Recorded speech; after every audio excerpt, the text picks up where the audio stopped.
So hey guys, I'm going to talk to you today about driving enterprise adoption. Lauren talked about who I am, Priti from NBC Universal. I've been with the company since 2007. And in about 2012, we came across a technology conundrum. And actually, before I get into that, let me tell you about a little bit of what I do at NBC. I sit in a group called Sales Solutions, and this is a little bit unique, at least from my perspective, because what we do from a linear and digital perspective is really support our ad sales business.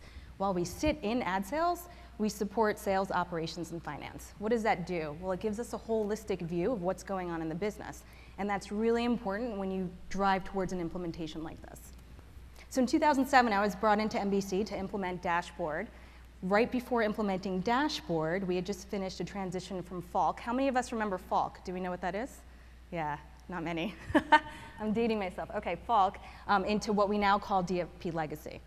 And my charter at that point was to move a few of our digital businesses, or the digital businesses that we had in play at the time, which was our iVillage business and our entertainment businesses at NBC, onto Dashboard. So we completed that, and life was good for a little bit. We had a few issues. I think we basically used the platform for approximately 6 months, and then things started getting gnarly, right? Our business started changing.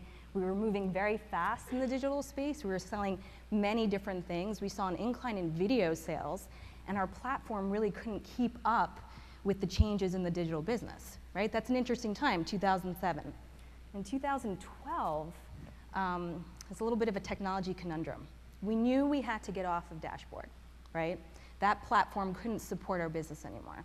And then we kind of heard a rumor in the marketplace. Someone by the name of Google was telling us we had to be off their ad server in about 30 seconds. Does anyone remember that? Okay. So we knew that technology underpinning, I knew that had to move, but we also had another thing going on. We were in the process of buying back from Microsoft our news properties, MSNBC, NBC News, Today Show. So that was sort of over here. And while I wanted to go ahead and talk to my executives about coming up with the unified platform strategy, I knew that I needed to get some information. I needed to sit with these folks in the business, because in order for me to drive this strategy forward and drive this unified ad platform technology strategy, I had to convince my executives that it was the right thing to do. So we spent about, this is a great slide, we spent about 30 hours of interviews and discussions, right, with Infinitive, basically going in and talking to all of the different participants that use the technology today. And we said, what are you guys doing? Because what we want to do is understand and recommend a go-forward strategy and platform. So we ultimately came up with our vision. We wanted to forge innovation and be a best-in-breed organization. That was our executive charter for the entire digital ad sales organization, right? Forge innovation and be best-in-breed. And then we have support cross-portfolio selling. This is really powerful, right?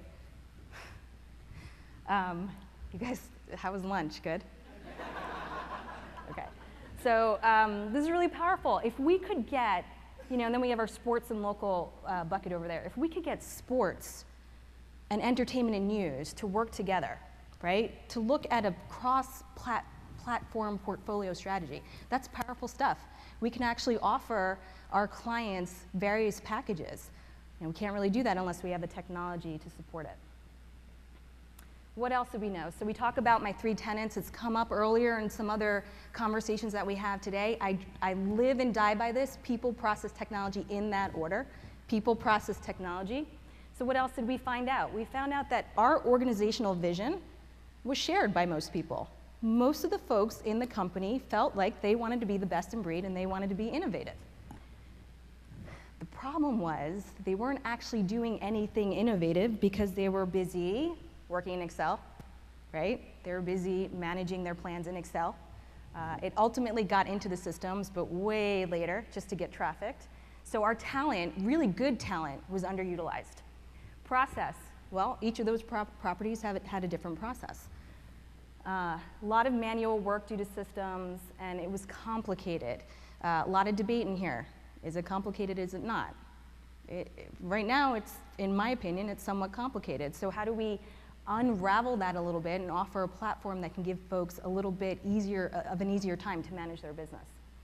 And then finally, the technology.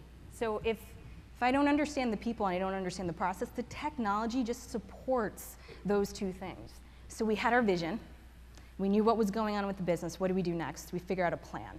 We want to have a unified ad platform. We want to be innovative, best in breed. We want executive presence. So here's the deal, right? You want folks in that company to be behind what you're doing in these technology moves. Because if you don't have that buy-in and if you don't have the folks in the business with you, you're not going to be successful. You're throwing a system at them and telling them that they need to use it. Nobody really wants to roll that way, right? Also, we wanted to be fairly confident in what we were doing. I'm pretty sure that I acted confident, on a daily basis. I'm pretty sure I went home and drank heavily and crossed my fingers.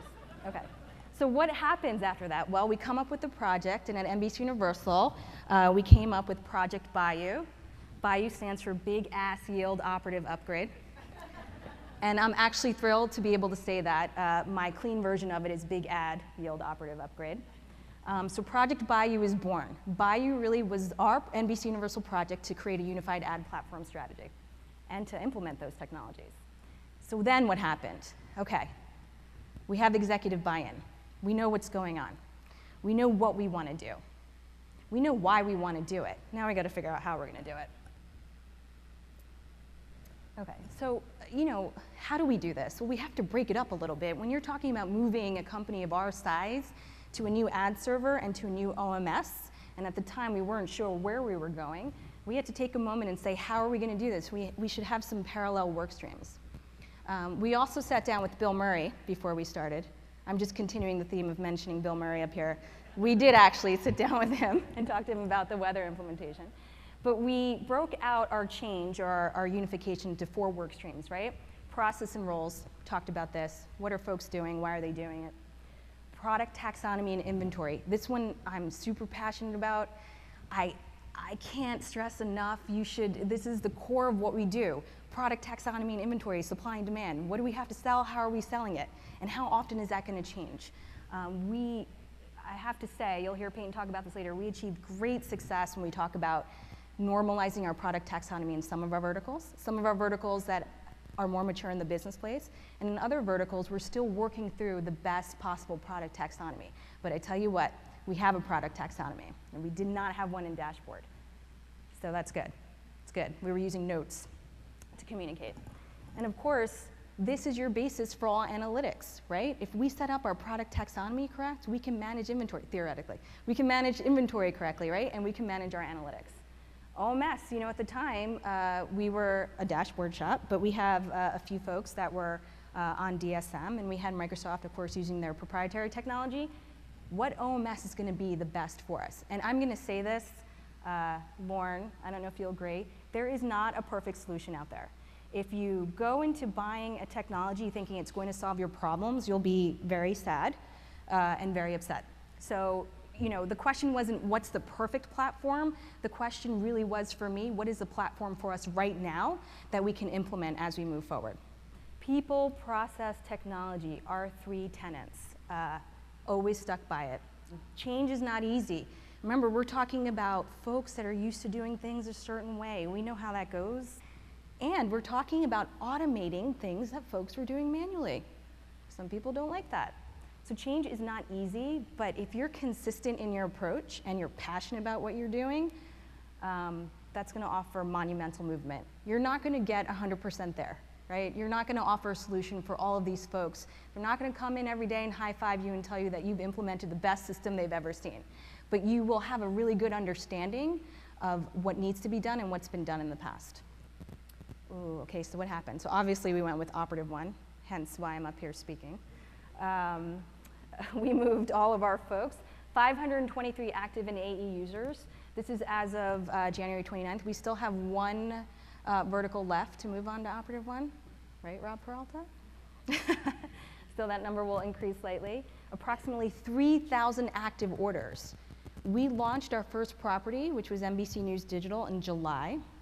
We launched our last property, which was our entertainment, well, part of our last property, in December. And as of January 29th, we had 3,000 active orders. That's a lot of data. A lot of data, a lot of good data. Millions in booked revenue, tens of millions. If you want the exact number, you can ask the Google. I'm sure it has an answer for you. So 6 months on Operative 1. we do now have a framework. We, on the heels of, we implemented on one day and the next day it was like, let's talk about cross-platform. Are you done? Great. We have a unified ad platform technology. Let's figure out how we sell across. Well, technically, now we can. I don't have to say we can't. We can offer a framework and products that allow us to construct deals, one IO, one invoice. Whether or not the agency wants it is a whole separate discussion, but at least we can do it. NBC News Digital, I tell you, these guys have been working really hard. One of the other areas that I'm pretty passionate about is actually using Operative One as our hub. I talk about it a lot, even with Dashboard. It is our hub for NBC Universal. It's our sales planning system, but it's our hub that talks to our upstream system, which is Salesforce, and our downstream systems, DFP, Freewheel, et cetera. It's our hub. All the data that I could possibly want for every single campaign is sitting in that system. And that is kind of what it should be. No more notes. This is my favorite. We have our entertainment properties, obviously pretty heavily focused. And that vertical in terms of video has grown so much in our product offering. We sell video. Well, we sell video and we sell full episode players, we sell on domain, we sell off domain, we sell VOD, probably missing a few other things, mobile, et cetera.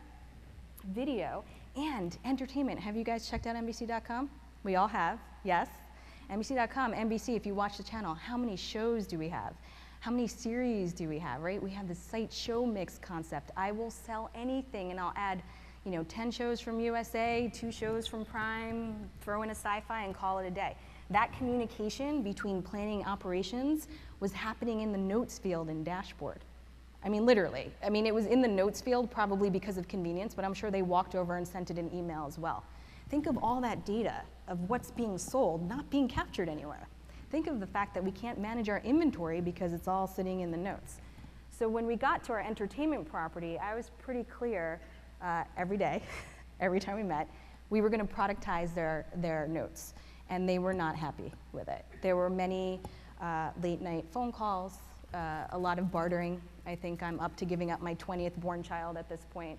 But we got there, and it's the product set that I'm most proud of as it relates to NBC. Okay, here are some of my takeaway and tips, which I've covered, but I'll go through them again. Be passionate and be consistent. I mean, it's not exactly the most fun thing to say that you're going to spend a year of your life moving an OMS and ad server, but what I was most passionate about was what change that would bring. And seeing folks, we've had some really early adopters of the system that I would have never guessed would have taken kind to what Operative One has to offer. So seeing that sort of shift has been pretty amazing to me. This is a big one. Know what you know and talk about what you don't know. Know what you know. You know certain things, and there's certain things you don't know. We've been talking to Lauren and Operative One and the team for about 3 years or 2 years prior, and the platform, as we know, is still being implemented, still being revised, and that's great. That's what technology should do. But we didn't know everything about the platform, and so we were pretty clear about what we knew and what we didn't know to everyone, executives, planners, sales folks, et cetera. Build relationships with executives, peers, planners, traffickers. Stay the course, right? We had a plan and we were going to stick to it. And listen, there were moments at midnight or 1 a.m. that we were basically like, F this, man. We can't do this anymore, and you got to take a moment and say you've made a lot of strides here. So here's the most important tip I'm going to tell you.